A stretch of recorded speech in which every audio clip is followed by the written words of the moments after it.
Worker.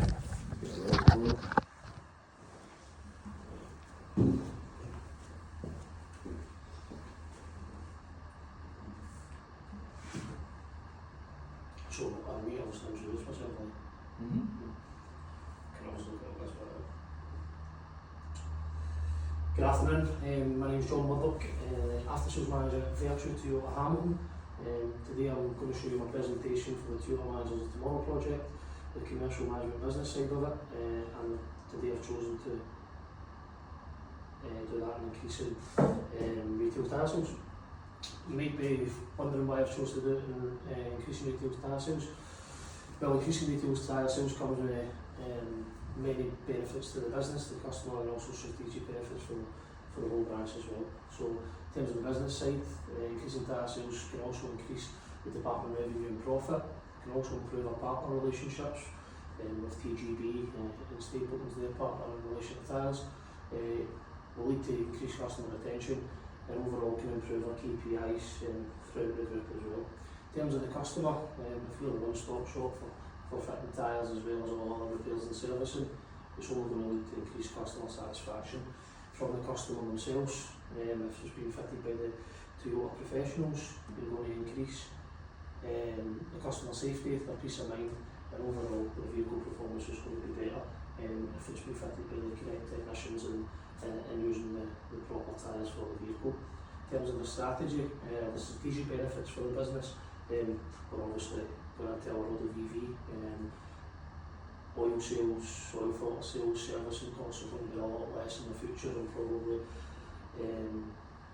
less often, so making sure that we've got a good tyre process in place is going to be beneficial for that going forward as well. We also started this project in October, and this is where we were when we started in October. At the end of October we finished, end of October 2025, our tyre sales as a percentage of retail sales was 6.3, and the group average is around about 12.7, so less than 50% of the rest of the group there. In terms of numbers, the total units sold was 58 against the 557 retail opportunities, so it wasn't the level. Yeah. Just to jump in there, why do you think it was so low compared to everybody else? Well, a couple of reasons, a couple of things we touched on later in a couple of slides. As you can see, the division from kind of Leicester down is not past 10%, but they're still selling kind of high number of tyres with good revenue and profit, etc. I think it's to do with consistency, or I don't know, as after you probably find that out later in the slides, that the process that we do isn't consistent enough. So our aim, what is our aim? Our aim is to increase tyre sales as a percentage of retail sales from 6.3 to 15% by the end of January 2026. How do we do it? We need to dive into the world of tyres, the customer journey, etc. Started that by doing a Kaizen meeting to identify possible root causes to our historical low tyre sales. Tyre sales aren't just low in October, they've been low prior to my arrival here in May 2025, and since then they've not been much better. This meeting was attended with myself, our service supervisor Fiona, workshop controller Alan, parts supervisor Matthew, service reception staff Amy, and Palmer, and lead technicians Ryan and Lane Cody. During the meeting we drew up a Shikaya diagram, done some various different tasks to find out the exact issues that we were having. So in terms of that meeting we identified issues within people, pricing, the facilities here on site, how we're measuring tyre sales, the actual product, the tyre itself, the Toyota product, and the process that we've got. And the various things in here, we'll look at kind of quick wins to see how we can get ourselves, how we can turn our fortunes around pretty quickly, A, to get short-term success, and B, to obviously keep that success going in the medium and long term as well. We identified a number of issues, so we implemented some actions, as I said, to trigger some short-term success. So so we can obviously get ourselves up the tables a wee bit quicker than we would have hoped. In terms of training, we identified a lack of knowledge from our service advisors, so the final piece in the jigsaw when speaking to a customer, the staff that had been spoken to were unsure of pricing, selling techniques, and general tyre knowledge was pretty poor. So what I found is that was leading to a lack of confidence in discussing sale opportunities with our customers. All service advisors implemented that all service advisors, and myself included, would go on the virtual tyre pro training course. Another thing that we found that the process wasn't consistent. All tyres that were being priced were OE fitment, so that leaves the customer with limited options and low cost of business. We implemented a new process where we priced 3 different tyres, the OE equipment, because that's what we recommend as a Toyota manufacturer and the Toyota partner, a mid-range tyre, and also an economy range will be available with our customers. We did find a wee issue in terms of doing that obviously we can't fit all the tyres under the roof, so what we might need to do is we might need to be a bit more proactive in terms of getting tyres. So what we need to do is obviously utilise the local hubs, Staples Rapid Service, and also other virtual sites locally to try and get tyres should the customer pick options that we don't have available either. In terms of incentives, as you're aware, the company took away incentive related bonuses, and increased the advisors' wage packets accordingly. What we have found is that lack of incentive or that has probably led to, I would say, the inconsistencies that we're seeing. The guys are not measured, or they don't make money off of selling tyres, which yourself can sometimes be a hindrance rather than a help. So although we've done a good thing in terms of increasing their annual salaries to take away the bonus element, I think it's still having an impact. So what we're going to do is we're going to put an incentive on, which because we obviously authorised. In terms of pricing, during the meeting we took some various data and we found that tyres have been priced very inconsistently. The profit margin differs from tyre to tyre for no real reason. Speaking to the parts department, there's 3 different people pricing, 3 different prices being applied to different tyres. There's no one kind of size fits all. We decided that we need to make it one size fits all. So we're leading with a profit margin of £15 per tyre.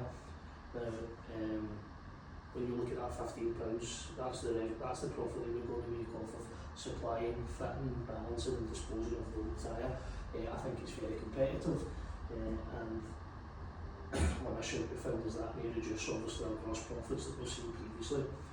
However, when you look into it, if we do £15 per tyre times the 15% that we're looking to get to, the profit per unit will pretty much equate to what the plan is each month. And as a department we shouldn't lose any profit. Our GP line should be affected for that. And lastly, VPay. We found that virtual pay later, where it's a really good tool to be used that helps our customers, and everybody's doing it now, was being used as a reactive tool, wasn't proactive. So we would wait till the customer mentioned the cost of the tyre before entering into the VPay script. And what we've decided to do going forward is to lead with the monthly cost, make the offering sound better to the customer from the start, rather than giving them a price of £250 for 2 tyres. We would split that over the 3 or 5 monthly payments and go with £50 per month for 5 months, gets you 2 new tyres, Mr. Customer. And we hope that obviously contributes to a more competitive package for the customer. Got some evidence of the agreed actions that we put in place here. Staff training, as you know, the virtual tyre pro programme which I attended myself was really good. We covered everything from measuring a tyre depth to the different tyre sizes, what the ratings mean, how to approach a customer when trying to sell a tyre, whether that be retail or fleet. So it was a very informative day throughout. Incentives, as you can see here, we've got £470.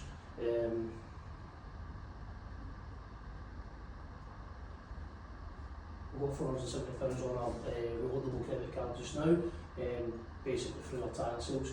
So we're hoping that by the time middle of the month comes or the end of the month comes, that'll be significantly more amount. If we 1 point per tyre sold, if we can get that up every 1,000 points comes to £10, we can get the guys on that night out, which they're craving for.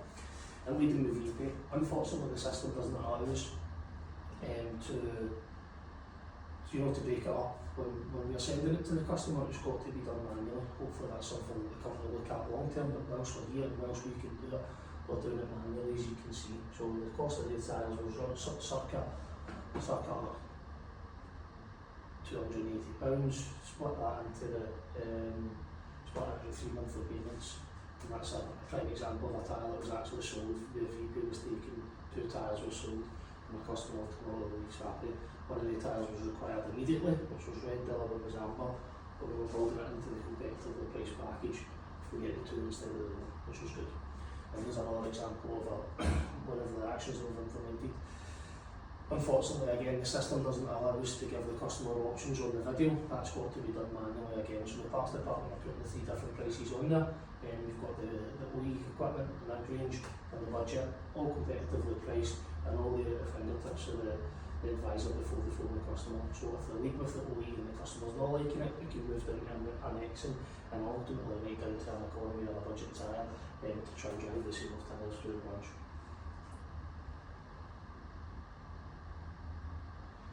In terms of obviously monitoring the progress, November 2025 was a really strong month for us in tyre sales. We didn't quite get to the dizzy heights of 15%, which we were hoping for, but we did see an increase. We went from 9.12, which was up 3%, and our units were static. However, it was against a significantly less amount of retail opportunities. From 366 retail opportunities in November, we managed to sell 60 tyres, whereas the previous month it was 58 tyres versus 550 opportunities. A clear indication that the short-term fixes or the easy wins were being actioned and we were winning in this side of it. Revenue was pretty static as well, but total profit was also, so even doing the £15 per tyre wasn't costing us in the GP line. So after implementing these agreed actions, we've seen a rise, everything's good. We know December was going to be tough, or we knew December was going to be tough, so we had a meeting early in the month to try and renew the focus. Unfortunately, December did prove to be a very tough month. We sold 41 tyres, so from 6% in October, we're now down at 5% in December. Total units 41 against 438. Revenue and gross profit significantly down from the previous months. We knew it was going to be tough, probably never envisaged it being that tough, and ultimately we had to hold another Kaizen meeting to discuss further actions from our initial root cause analysis meeting. During that meeting, we held a meeting the 4th of January. We invited the same staff members to discuss the next range of actions required to increase their sales within the branch. Our actions were working well that we'd previously done, however something wasn't quite right and we had to obviously action that immediately. So in terms of that, we identified one or 2 things that we could do which would definitely drive our tyre sales in the right direction. One of them was process driven, second facing, so we identified that several customers were declining tyres to be replaced. Our technicians identified they've been safety related, being cuts, bulges, or just low and drive it naturally. We implemented a second phase process where all red tyres identified would be called by a senior member of staff, given that more urgent nature to the customer. We believe that was a route that we could go down to try and get the sale at the second time asking. We identified some hurdles which might not be as possible. We've got 3 advisors of similar levels, and myself as the manager would be the senior member of staff to phone. That's not always going to be possible due to my availability throughout the day in the dealership, doing other stuff, doing other tasks, and due to this being a critical action, we believe for the business, we agreed to progress per level 2 appointment. This should hopefully help ensure that there's always going to be a senior member of staff available to call a customer should they decline in the deadlock. We also identified that the guys were losing focus midway through the month, midway through the week, midway through the day. So we arranged to have daily meetings at 10 AM to discuss the previous day's performance, monitor the KPIs, encourage a daily focus and coaching in areas that the guys were struggling with, and this would be obviously held every day either by myself if I'm not available and I'm really level 2. Service advisor will really do that for us. It's allowed us to manage the department in real time rather than weeks or days, weeks, possibly even a month passing without actually having anything in place or being able to react to any issues that we've got. So 10 o'clock in the morning we have these meetings and we discuss yesterday's sales and lost sales, our month to date position, any deferred tyre sales we do an investigation at them to make sure that they're deferred correctly, and we also hold our staff members accountable. So as you know, we promoted Fiona to Senior Service Advisor. During my spell here, Fiona has always excelled in her role as a service advisor. Now that we've got these actions implemented, it was important that we had the right candidate in position to lead the daily meetings. In second phase of lost tyre sales, as I said, hold the daily meetings. Fiona is well respected within the dealership management team and also by our colleagues. Our VHC starts always or often inform our colleagues, and we explained that we need her to assist bringing the other advisors up to the same performance levels. As you're aware, she's settled in pretty well, and showing a massive influence if we look to sustain this increased tyre sales performance. So January's almost done, my project's due to be, as I say, already done, and this is where we've got to. So currently month to date, it's just where we sit. We're up again to 8.2%, so from 5% back up to 8.2%. Seriously strong profit margin at 495. That's already overtaken December. The revenues, they're all about slightly around tyre units at 42.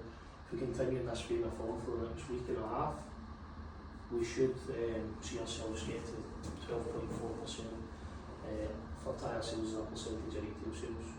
Total units should reach 70 for 419 retail opportunities, with revenue reaching £6,500 and total profit exceeding anything that's been in the last 4 months at 937. The big question is this sustainable? In the short term, the actions that we've implemented will come and show us the quick wins and short term success. That's going to be sustainable for the short term, 100%. To gain long term success, we need to look into a couple of different issues, which we've already previously identified. These will all take a bit more time than the previous ones. Lost sales, for instance, we discovered that there's a serious inconsistency with lost sales reporting that were recorded against several causes, whether it being price, availability, fleet, declined work, or if it was a warranty repair. The causes to record it against are minimal. These are decided at the group level. So we've provided feedback to the divisional level to see if we can change this to allow us a better understanding of why a couple are losing the sale. We tend to find that a lot of people put it through just as price because, well, it doesn't really mean anything else, but is it price, is it parts availability, is it because you've never had the right tyre for the customer? So we need to get a better understanding of why we're losing the sale to allow us to do further root cause and each individual issue to hopefully increase the sales going forward. The third and follow-up work, as you know, all future work is followed up with the ECEC, who are applying the data supplied by the department, and this will look into this, show the data being supplied to be inconsistent in the follow-up process. Carried out with the ECEC was also inconsistent. We've arranged a meeting, Acadamey meeting with lead calls at the ACEC on the 29th of January. Obviously, to help develop some long-term success in this area, we believe that we need to find out what issues they're experiencing at their side, how we can resolve them and what we can do to help get us increased tyre sales into the longer term plan. And lastly, tyre related products, there's a common theme between low tyre sales and low realignment sales, which I believe is also contributing to the way we've seen ourselves historically. Realignment is widely used by our competitors as a loss leader to get customers in the door, sell 2 tyres, do a realignment, maybe half price. Carried out an investigation and realignment set up is probably not fit for purpose or not fit for purpose. However, it certainly needs an upgrade. We need to be able to utilise realignment in all ramps rather than just the one ramp, which is fully utilised for MTs at the moment. This will allow us a better package for our customers if we can do the realignment whilst the cars are on the ramp, and ultimately lead to better sales going forward. interesting. Do you have any questions? Thanks for presenting. It's so really good. I think we went into a lot of detail there. Biggest question with any new process, I guess, and you've touched on the sustainability, and this is a really important aspect of the business, future-proofing it. I like what you said about that. You know, in the future you can have electric vehicles, these the tyre sales, and you know how much revenue we generate from this is going to play a big part. But see, when you get other important parts of the business coming at you, how are you going to ensure you keep the upward trajectory that you've taken now instead of what it was at the start? Well, a wise man once said, we've got loads of plates to spin, and it's not about, you know, going full tilt, similar to what we've done today and everything that we do, so we just keep the plates spinning. So I believe the daily meetings will drive consistency. You know, it doesn't need to be me that does that daily meeting, it's about changing the culture, which I believe these actions will do. If we change the culture and have daily meetings, people are held accountable for a poor day at selling tiles or defending the wrong kind of work or not getting the vehicle set in phase or not leading the VP. I think holding people accountable, really creating a good culture and increasing consistency throughout the project or through the actions and throughout the root causes. Inconsistency was a lot, and that's what we are. We inconsistent in this area of the business. We focus on, you obviously make yourself, you focus on a project and it gets your full attention and you see the results, you then move on to something else and they dwindle. It's about consistency, it's about accountability, and that's what it comes from myself, but also the senior members of the after sales department, and ultimately even from the most part of the not so experienced members of staff. Everybody needs to be consistent. I think that's what it's going to take. Okay. So another question for me is the results. They look positive. We had the dip in December. It can be a really tough month in all areas of the business. So it may not be a true measure of what's been happening on this particular thing, but the results are getting improved. How else do you know, or what have you done to make sure that the things that you've spoken about with the team are actually happening? In terms of measurement, so the measurement, or maybe I've seen you take a more proactive approach in terms of your daily, even when you position yourself in the dealership. Yeah, so I think they call it as a Ganeski, where I've sat myself in the service department and I've viewed what's happened and I've asked questions and you know, I've had answers. So did we sell that tyre? No. Why did we not sell that tyre? You hear it first hand, you hear how the girls are speaking to their customers on the phone, their techniques, and again, who type manager, we can coach them there and then. We might lose the sale there, however, we can teach them how I would have maybe sold it, how the next person would maybe have sold it, and we can hopefully get them better in the future. But situating yourself in the thick of it is certainly something that we'll continue to do going forward. And I've seen myself in the dealership, you have your debriefs at the end of the day with the team members. Yep. Is this part of it, and do you feel it helps it? It wasn't previously, it is now. That with all the other KPIs that we also measured on, ultimately our total daily revenue figure, which was kind of our main one, but the subcategories from that are, did we do many VPs today, how many tyres did we sell today, you know, did we do our airliners today, you know, what issues have we had on that day, what issues have we not had, so that when we come into tomorrow, that day's a line in the sand and we go again. So yeah, it definitely does have an impact. A positive one, I think, again, it's holding people accountable. If somebody didn't sell a tyre, why do you not sell the tyres today? Or didn't have any opportunities, so like, that's fine. Or the customer doesn't want them, we can visit that and hopefully, you know, there's learning opportunities in that. Brilliant. So before you done this course, before you knew any of the methods that you've learned now, it may not have been, you know, the things that you put in place have obviously got a much increased positive result. what if you could take one thing out of this? What's been the best part for you doing the course and having a chance to implement it in your team? I think learning the first visit to the TGB Academy was mainly on customer satisfaction, which obviously is hugely important to the business. But the important segment I thought was the commercial side of it. I've only been an after sales manager for 4 years, and sometimes it's a case of there's the keys, there's your tie, and you've got to pick it up. I think working with Tony Sexton at the Academy was really beneficial. The stuff that we went through was really beneficial, and taking away the plan, do, check, act, which I hope showed in there. We did have a plan, we implemented the results, we checked it, especially in December it wasn't working, and we changed it. I think consistently using that method to increase performance can only work for the benefit of the company and for the department. And yourself. And for me, yeah, certainly. Brilliant. That's it. Perfect. Good.